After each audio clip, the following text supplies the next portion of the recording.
Hi guys, JT here, and today I'm bringing you some information on the additional 7 games in the Fanatical Favorites Bundle of June 2023. To help you answer the question, should you buy it? If you find this video helpful, smash that like button and subscribe to the channel. Your support means everything. Anyway, let's get into this.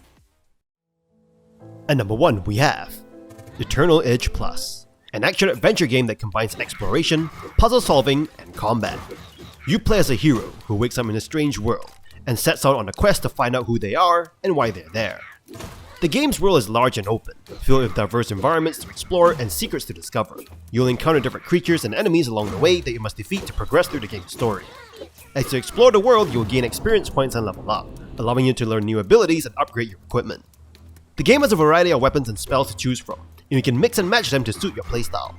The game's combat is fast-paced and challenging, requiring you to dodge and block attacks while unleashing your own murder minions. The bosses are particularly difficult, requiring you to learn their attack patterns and exploit their weaknesses. The game's graphics are inspired by classic 3D games from the Nintendo 64 era, with blocky textures and low-poly character models. The game's soundtrack is also nostalgic, featuring chiptune music that fits the game's retro aesthetic. The game has some flaws, such as clunky controls and repetitive gameplay, but overall it's a fun and engaging adventure that will keep you entertained for hours. If you're a fan of classic 3D action-adventure games, Eternal Edge Plus is definitely one for you.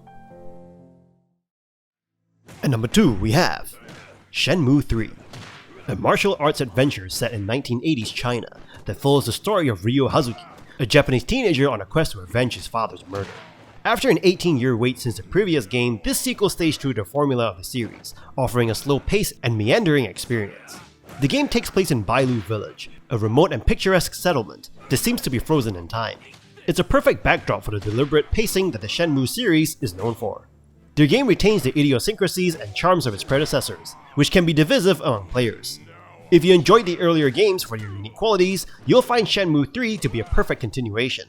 However, if you were critical of the series for its cumbersome controls, excessive cutscenes, and slow gameplay, this sequel won't change your mind. Shenmue 3 excels in creating a sense of community and place. As you interact with the villagers, they gradually warm up to you, and the village starts to feel like home. The game introduces a new companion, Shen Hualing, whose presence enhances the storyline and character development. The visuals, while occasionally limited due to the game's lower budget, still manage to create an evocative and cozy atmosphere. Although the game introduces a new location called Niaowu, the story progresses at a leisurely pace, leaving Ryo's journey far from concluded. Nevertheless, Shenmue 3 offers some big revelations and answers lingering questions from the series. Despite a few grabs with character models and certain gameplay elements, the slow rhythm of the game is hypnotic and absorbing, capturing the melancholic magic of the original games. Overall, Shenmue 3 is a seamless continuation of the series, delivering a heartfelt experience that will delight fans. It may not appeal to everyone due to its deliberate pacing and adherence to traditional game design, but for those who appreciate its unique qualities, diving into the world of Shenmue is a rare treat to savor. At number 3 we have Behind the Frame, The Finest Scenery, a beautifully crafted, narrative-driven puzzle game. The game revolves around a young aspiring artist who is trying to complete her masterpiece for a gallery submission. The story is presented in a charming way, with hand-drawn illustrations and an original score that complements the game's relaxing atmosphere. The gameplay consists of solving puzzles related to a painting, including color matching, shape recognition, and perspective drawing. The puzzles are integrated into the story, and each completed task progresses the story further, allowing the player to learn more about the artist and her passion for art. The game's biggest strength lies in its narrative, which is excellently written and engaging. The characters are well developed, and the relationships between them are heartwarming. The pacing of the story is perfect, and the game manages to keep players invested in the narrative until the very end.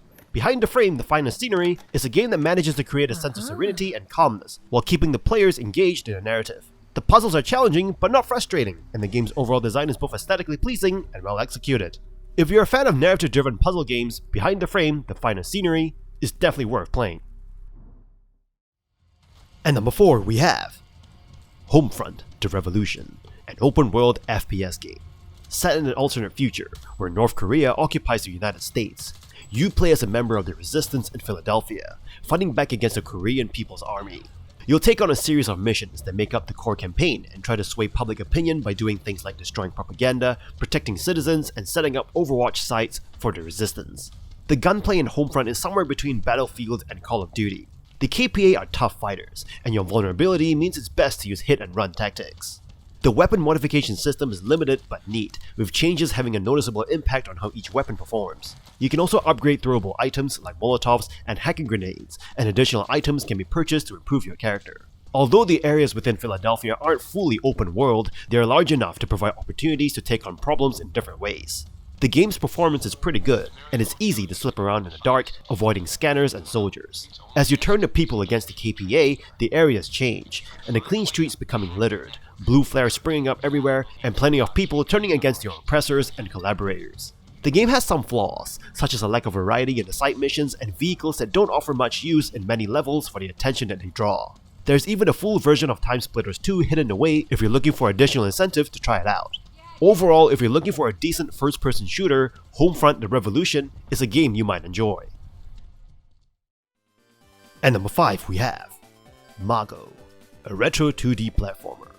In the game, you play as a sorcerer in a pixelated world, and your basic abilities consist of moving, jumping, and casting a small distance projectile.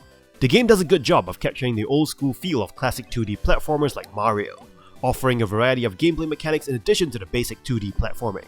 The game starts off simple enough that you never feel overwhelmed with the mechanics thrown at you, but the difficulty starts to ramp up once you finish World 1. The game also features different gameplay sections, including mandatory levels you must complete to progress, sections where you play as a bird and race through the levels, and bonus challenges you can play in exchange for in-game blue orbs.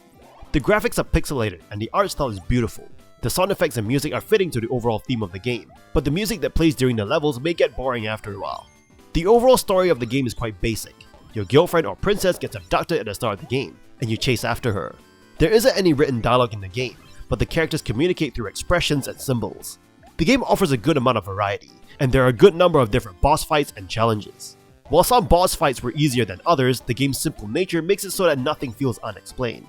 Overall, if you're looking to scratch that retro 2D platformer itch, Mago is a great game to try.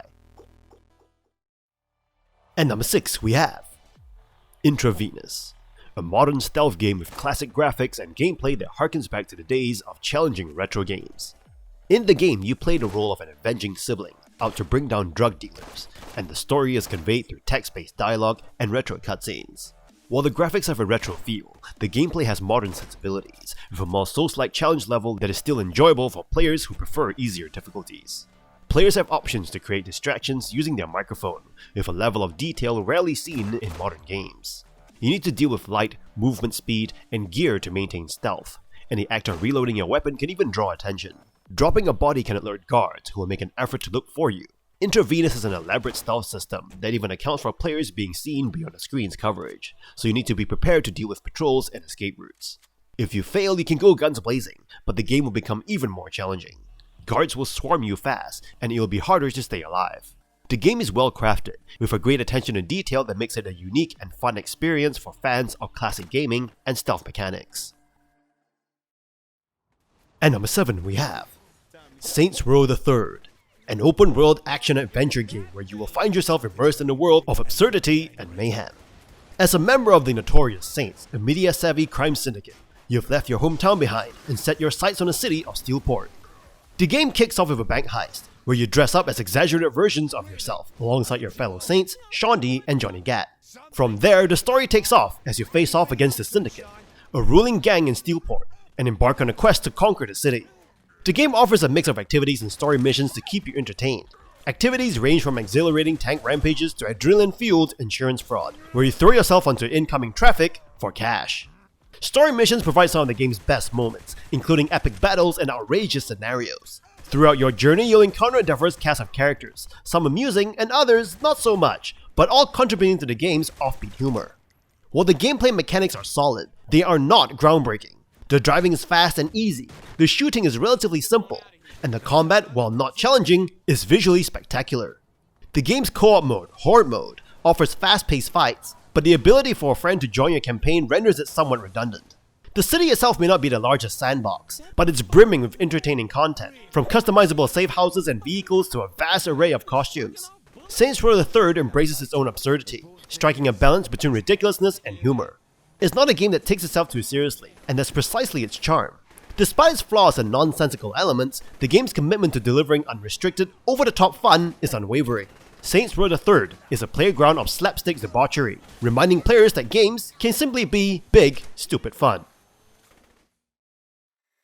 And that's all for the 7 additional games in this bundle. These 7 games are great, but most of them were previously featured in other bundles, so you may already have them. If not, here's a second opportunity. Remember to hit that like button and subscribe to the channel, and I'll catch you all in the next video.